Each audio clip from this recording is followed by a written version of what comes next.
कपिलवस्तु के आकाश में जैसे कोई अनदेखी लहर तैर रही थी।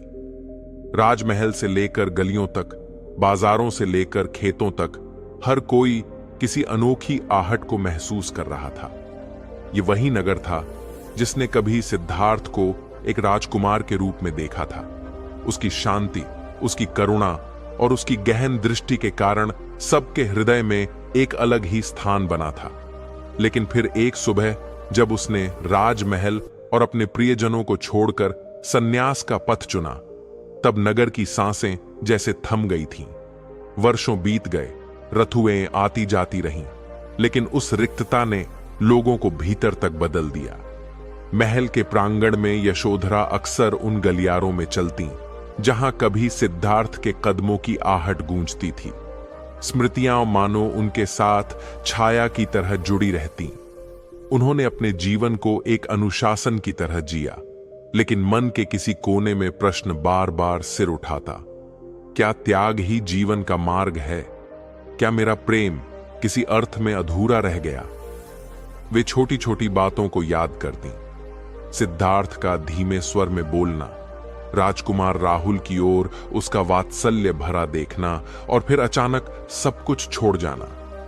समय बीतते बीतते नगर ने अपने कामकाज में खुद को व्यस्त कर लिया था, लेकिन भीतर कहीं सबको लगता कि सिद्धार्थ की स्मृति अब भी दीवारों, वृक्षों और आकाश में बसी हुई है। और तभी एक सुबह अफवाह सी खबर फैलने लगी। प्रिंस सिद्धार्थ लौटे हैं। वे अब भिक्षु हैं। बाजार की भीड़ में खड़ा एक व्यापारी अपने साथी से कह रहा था, क्या तुमने सुना? राजकुमार अब राजकुमार नहीं रहे, वे साधु हो गए हैं, सन्यासी। दूसरा बोला, हां, मैंने भी सुना। कहते हैं वे ज्ञान की तलाश में निकले थे और अब कोई दिव्य सत्य लेकर लौटे हैं। खबर धीरे धीरे आग की तरह फैलने लगी। स्त्रियां अपने आंगन से झांकने लगीं। बच्चे उत्सुक होकर दौड़ते भागते गलियों में खबर सुनाते, और वृद्ध जन अपने अनुभव से कहते, देखना, अब यह नगर वैसा नहीं रहेगा।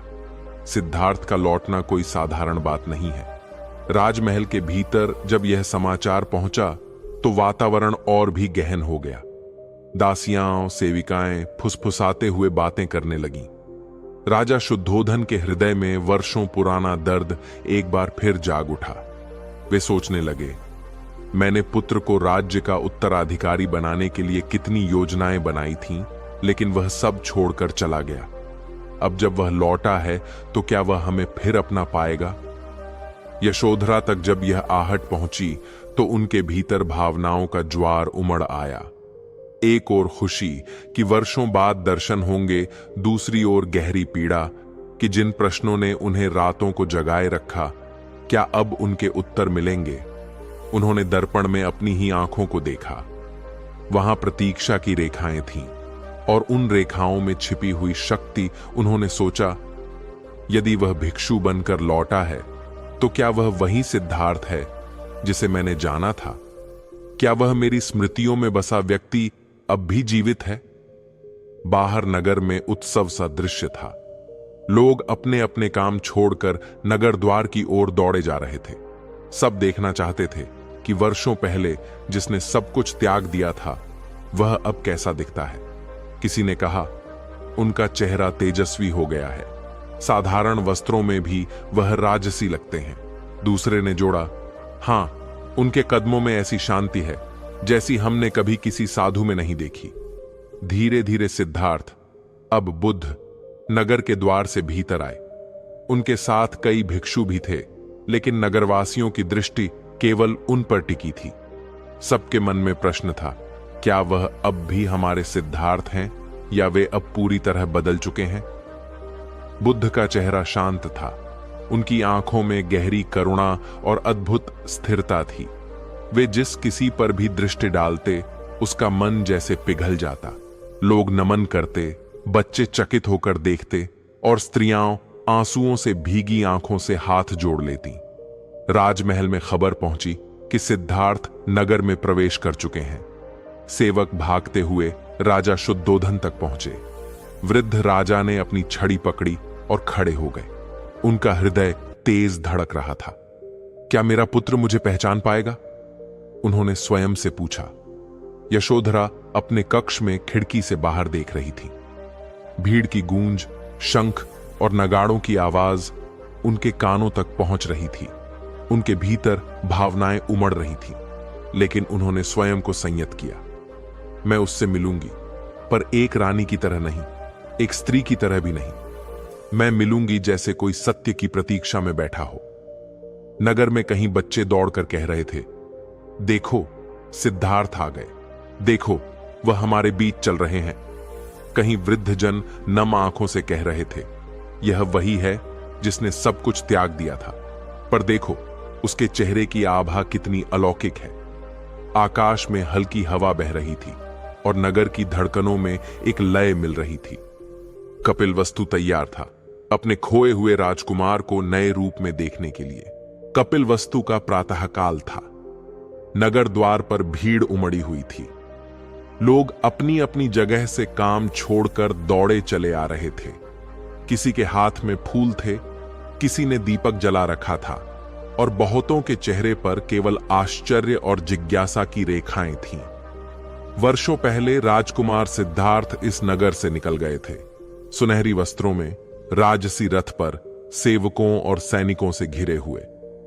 आज वे लौटे थे, किंतु दृश्य बिल्कुल भिन्न था। सामने धूल भरी राह पर शांत कदमों से नतमस्तक मुद्रा में सिर झुकाए हुए एक साधु प्रवेश कर रहा था। उसके साथ कुछ और भिक्षु भी थे।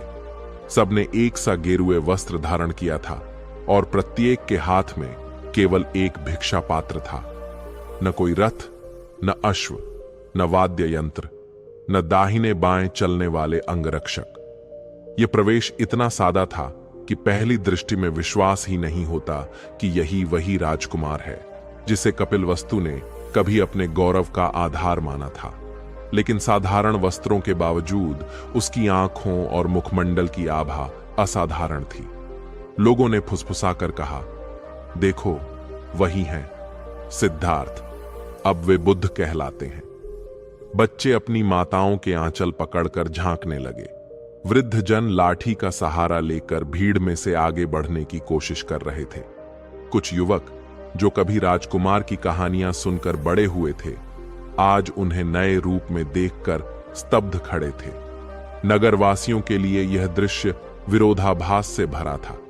जिन्हें वे कभी सोने के आभूषणों, रेशमी वस्त्रों और राजसी ठाठ में देखते थे, वे आज धूल भरे पांवों से नंगे पांव नगर में प्रवेश कर रहे थे। किंतु इसी विरोधाभास में श्रद्धा का अद्भुत आकर्षण था। एक वृद्धा ने कहा, जिसने वैभव को त्यागा वही सच्चा सम्राट है। देखो उसकी आंखों में कैसी करुणा है। भीड़ में खड़े एक व्यापारी ने अपनी पत्नी से कहा, जब यह राजकुमार था तब भी हमें न्याय की आशा थी। अब यह भिक्षु बनकर लौटा है तो लगता है हमें सत्य की राह दिखाएगा। भिक्षु मौन थे। केवल उनके कदमों की ध्वनि थी जो धरती से उठकर सबके हृदय तक पहुंच रही थी।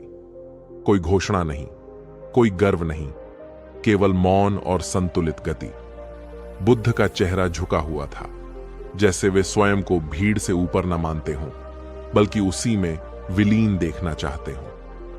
लोगों ने पुष्प वर्षा करनी चाहिए, पर भिक्षुओं की नजरें भिक्षा पात्र पर थीं, न आकाश पर।